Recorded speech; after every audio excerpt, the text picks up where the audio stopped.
Dulu-dulu kalau beli kasut, mesti beli jenama ini. Sebab kasut ini saja yang murah dan mampu milik. Mas itulah di waktu sekolah lah. Dan kalau beli, mesti pakai sampai tercabut di depan tapak. Kemudian gam dengan gam kasut atau gam gajah. Tunggu pula untuk tapak haus ataupun langsung tercabut daripada kasut lah.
Halo kepisangan Tensanan, saya Sam Sanen, berjumpa lagi kita di tahun 2022.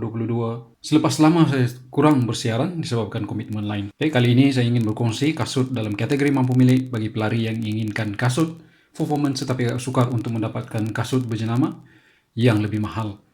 Kasut yang saya maksudkan ialah dari jenama Power, iaitu siri X Orise Plus 500 yang saya beli dengan harga diskaun yang menarik di sekitar RM140. Tapi masalahnya mungkin kasut ini terhad dan hanya ada di kedai tertentu saja yang masih ada stok lah. Kenapa saya beli kasut ini? Adakah kasut ini berbaloi? Kita lihat jawapannya. Sebelum itu, saya senaraikan larian sehingga 100 km ataupun lebih menggunakan kasut ini untuk memberikan situasi pemakaian. Saya biasanya akan pakai kasut sehingga 100 km sebelum membuat ulasan penuh. Berdasarkan pada larian yang saya lakukan, saya gunakan kasut ini dalam beberapa jenis larian seperti easy run, speed run, dan long run. Selepas 100 km penggunaan, ini yang saya dapati, yaitu kasut ini nampak menarik dari segi kebentuk, sebab itulah saya beli. Itu yang pertama. Yang kedua, kasut ini agak firm pada awal pemakaian sehingga lebih kurang saya ingat dalam 50 km lah. Dan selepas itu saya dapat rasakan yang midsole di bahagian midsole kasut ini berangsur lembut dan lebih responsif.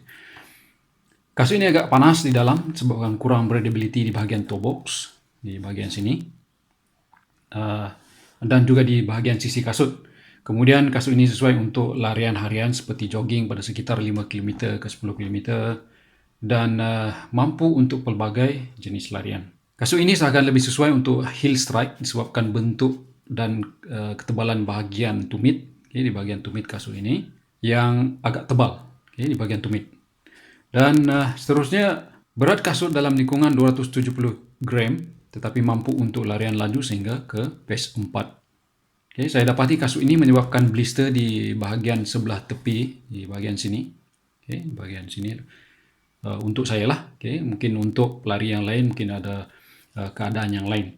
Saya dapat di bahagian toe ball lah, dapat blister di bahagian di bawah, di tepi dan juga di bawah toe ball.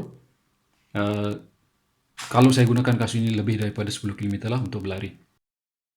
Baik, kita lihat spesifikasi asas kasut ini. Disebabkan maklumat kasut ini hanya sedikit, ada yang saya anggarkan saja. Yang pertamanya, harga kasut pada asalnya ialah RM199 Malaysia.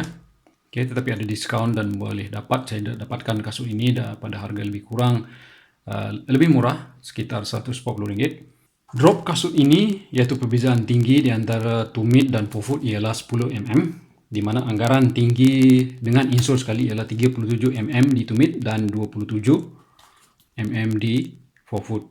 Okay, berat kasut ini ialah 279 gram di sebelah kiri. Ini adalah kiri, 279 gram di sebelah kiri dan 273 gram di bahagian kanan, di mana terdapat perbezaan lebih kurang dalam 6 gram pada kedua-dua belah kasut. Ini saya pun kurang pasti kenapa berat di antara kedua kasut ini agak berbeza di antara kanan dengan kiri. Bahagian luaran dan lapisan dalam kasut ini diperbuat daripada fabric, engineered mesh di atas dan juga di dalam. Dia agak licin di bahagian dalam dan memang agak selesa. Dan untuk saiz ia agak berbeza sedikit berbanding dengan kasut lain seperti Nike. Saya biasanya akan beli kasut dalam US 9 ataupun UK 8 ataupun EUR 42 ataupun 27 cm. Kasut yang saya beli ini ialah walaupun saiz di US dia ialah US 9 tetapi ukuran dalam UK ialah 7 dan bersaiz EUR 41. So saiz insole pula ialah 27. Okay, kita lihat dengan lebih mendalam kasut ini. Saya mulakan dengan bahagian atas kasut dahulu. Pada bahagian atas, bahan yang digunakan adalah daripada engineered mesh, juga di bahagian dalam kasut yang agak lembut dan selesa. Okay. Tali kasut kalau kita lihat dia simple saja, nipis dan agak panjang. Lubang tali kasut pula, kalau kita lihat lubang tali kasut ini, dia ada menggunakan dua jenis, iaitu lubang biasa dan juga jenis webbing. So ini webbing ada dua dan juga lubang ada 3 lubang dan 2 webbing. Okay, walau macam mana pun kasut ini tidak mempunyai lubang tambahan untuk ikatan pelari. Okay, lidah kasut ini adalah jenis semi gusseted.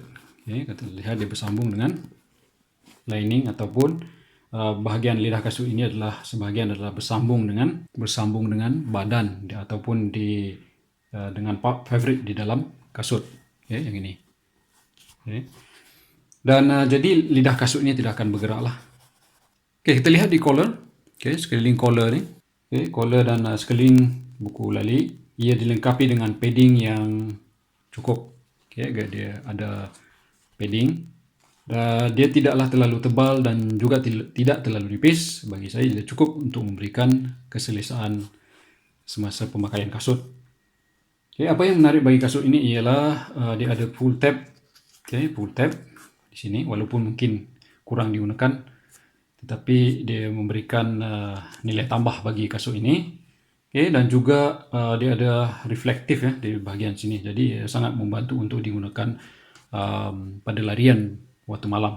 Kemudian kita lihat heel counter. Okay, dia adalah heel counter. Okay, dia agak keras untuk memberikan sokongan pada tumit. Dan di dalamnya adalah elemen yang kukuh, mungkin dari segi plastik. Okay, di dalam dan juga di luar.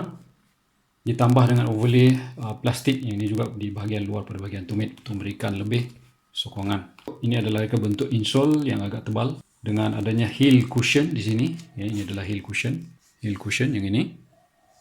Dan juga dia ada arch support di bahagian sini. Untuk bahagian atas kasut ini saya berikan 3.5/5 untuk dari segi rating lah. Okey, kita lihat pula dari segi pemakaian. Saya rasa agak selesa tetapi seakan licin dan panas di dalam kasut, mungkin disebabkan material pada insole dan juga fabric pada bahagian dalam kasut ini yang agak licin rasanya. Okay, dengan midsole yang agak tebal, kasut ini rasanya agak tinggi bila dipakai dan bahagian toe box agak kecil dan sempit, jadi kurang sesuai untuk jenis kaki. Kalau kaki ataupun pelari yang mempunyai kaki yang lebar. Saya bagi 3/5 untuk pemakaian. Seterusnya, midsole dan cushion bagi kasut ini. Okay, yang pertama pada midsole kasut ini ia ada ditulis perkataan High Rebound TPE. Kalau kita lihat sini. Berkenaan dengan cushioning, awalnya midsole kasut ini agak firm tetapi beransur lembut selepas lebih kurang 50 km penggunaan. Okay, rebound dan rebound dan energy return dapat dirasakan daripada midsole yang agak tebal ini ya. Terutama sekali di bahagian hadapan, di bahagian forefoot. Kasut ini boleh dipulas, dengan sedikit rintangan, jika dilentur ke atas, dan jadi kasut ini lebih kepada jenis neutral, untuk neutral runner. Untuk midsole dan cushioning, saya bagi 4/5 untuk midsole dan cushioning bagi kasut ini. Baik, di bahagian outsole, ini adalah outsole ya. Terdapat lapisan getah di atas pada keseluruhan tapak ini dengan groove ataupun decouple groove di bahagian ataupun parit di bahagian tengah daripada tumit sehingga ke forefoot. Untuk rigid bentuk ini saya teringat Essex Glide Ride yang juga mempunyai decouple groove ataupun parit pembahagi di bahagian tengah kasut ini. Seperti ini juga. Getah pada tapak kaki ini saya kira amat mencengkam. Sepanjang saya gunakan kasut ini, saya dapat rasakan dia sangat grip. Di grip dia adalah sangat mencengkam. Bahagian tapak dia sangat mencengkam. Dan saya tidak masalah di atas permukaan jalan. Permukaan tapak yang lebar dari tumit ke forefoot seperti ini, saya dapat rasakan dia sangat stabil dan tiada masalah ketika berlari lah. Untuk ketahanan tapak kasut selepas penggunaan 100 km, nampaknya kesan haus pada kasut ini kurang ketara. Kalau tengok di sini dia tidaklah terlalu banyak. Untuk ketahanan tapak kasut selepas penggunaan 100 km, ini adalah keadaan bagi tapak selepas penggunaan 100 km. So nampaknya kesan haus adalah kurang ketara. Belum nampak banyak kesan haus pada 100 km. Jadi saya anggarkan tapak kasut ini mampu bertahan sehingga ke 600 ke 700 km. Jadi untuk outsole, di bahagian tapak ini saya berikan 4/5. Jadi untuk outsole saya berikan rating 4/5. Akhirnya kesimpulan saya berkenaan kasut ini. Saya pernah beli kasut kategori XO Rise, iaitu kasut performance jenama Power Phantom Rise, tetapi tidak sebaik kasut ini. Kasut Phantom Rise adalah kasut terakhir sebelum ini yang saya pernah beli, ada jenama kasut ini. Poin positif kasut ini ialah kualiti dari kebentuk kasut ini nampaknya pada saya agak baik pada harga yang diberi, dengan keselesaan serta ciri pada kasut ini untuk kegunaan harian dengan berbagai jenis larian. So midsole kasut yang agak tebal dan tapak yang lebar untuk kestabilan. Tetapi poin negatif kasut ini ialah kasut ini kurang breathable di bahagian atas, terutama sekali di bahagian toe box. Jadi kasut ini kurang sesuai untuk digunakan pada larian jauh, walaupun sebenarnya boleh ditambah lagi mungkin kalau keadaan dalam panas, dia agak panas lah di dalam bahagian kasut. Juga tidak ada lubang untuk ikatan pelari yang kita boleh buat, menyebabkan tali pada kasut ini agak panjang bila diikat.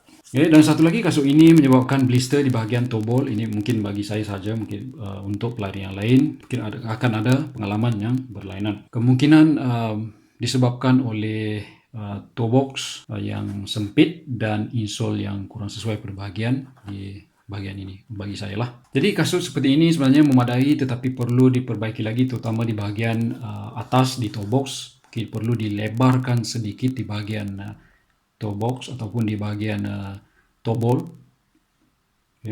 Dan juga perlu dipertingkatkan dari segi breathability di bahagian sinilah dan juga bahagian tepi. Dan boleh ditambah lubang untuk ikatan pelari. Juga perlu kurangkan getah pada tapak. Mungkin boleh dikurangkan getah pada tapak. So, contohnya di bahagian sini boleh dikurangkan untuk mengurangkan berat kasut ini. Jadi keseluruhannya saya berikan skor 3.7 untuk kasut ini disebabkan kurang breathability toe box yang sempit dan menyebabkan blister pada kaki saya. Jadi sekali lagi, apa yang saya berikan dalam ulasan ini mungkin berbeza daripada pelari ke pelari. Contohnya mungkin kasut ini sesuai bagi saya, mungkin tidak bagi anda, ataupun sebaliknya. Dengan itu, sekian dari saya untuk kali ini. Semoga perkongsian ini memberikan sedikit manfaat kepada rakan pelari, terutama sekali kepada pelari pemula. Dan sampai bertemu lagi di lain video. Terima kasih dan jumpa lagi.